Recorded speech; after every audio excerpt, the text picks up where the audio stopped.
धन्यवाद। वो भी अपने हैं लेकिन यहाँ का प्रोग्राम सबसे नंबर 1 होना चाहिए। कि दिल जब से तोड़ा लो अरे हमारा के छोड़ा लो संगतिया शराब हो गई तुहरा मोहब्बत में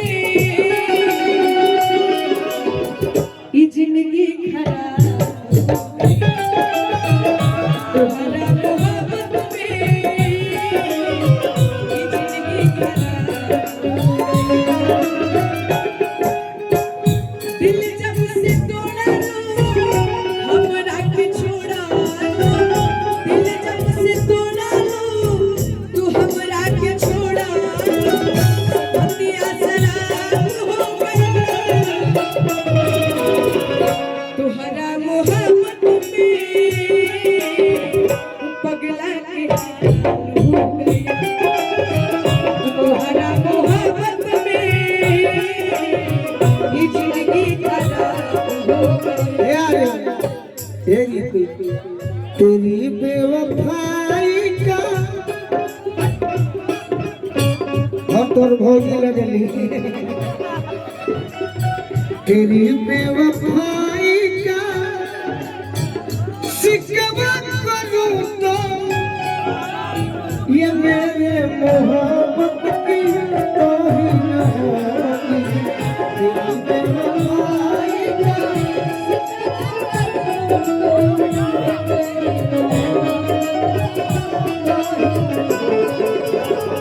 तहरा मोहब्बत में ये जिंदगी खराब हो गई तुहरा मोहब्बत में ये जिंदगी खराब हो गई। मेरे मजार पर एगो सीख ली कहीं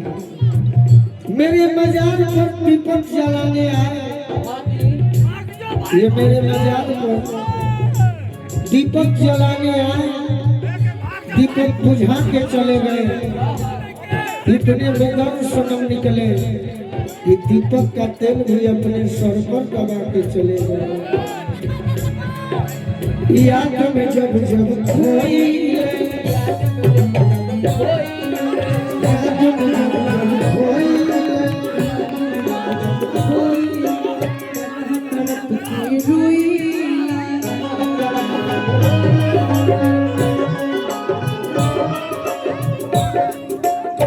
बढ़ेला बेकरारता दारू पी के सोइला बढ़ेला बेकरारता याद करके सोइला अब तो बंद अखियां में तहरे सुरतिया अब तो बंद अखियां में तहरे सुरतिया मिलनवा ख्वाब हो गई आज हम इतना खराब हो गई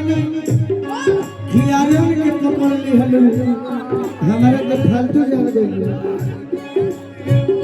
तहरा मोहब्बत में ये जिंदगी खराब तुहरा मोहब्बत में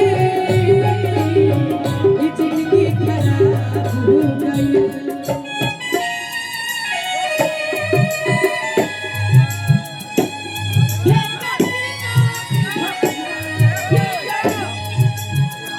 हेलो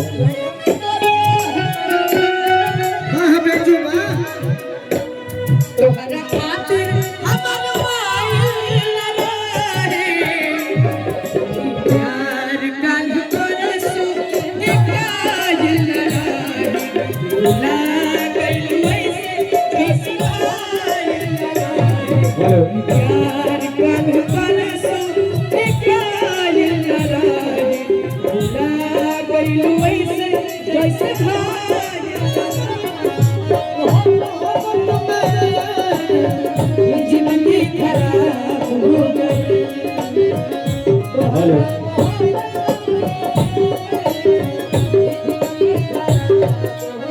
हेलो हेलो भैया हेलो एक गाना बाजी आएगी। हेलो गोलू भैया रोबे नहीं, गोलू भैया 2 मिनट में। गोलू भाई, अरे 5 मिनट 5 मिनट गोलू भैया गोलू भाई इनका बड़ा दूर जाएंगे। हम चाहते नहीं कि एक गाना खाली हम लोग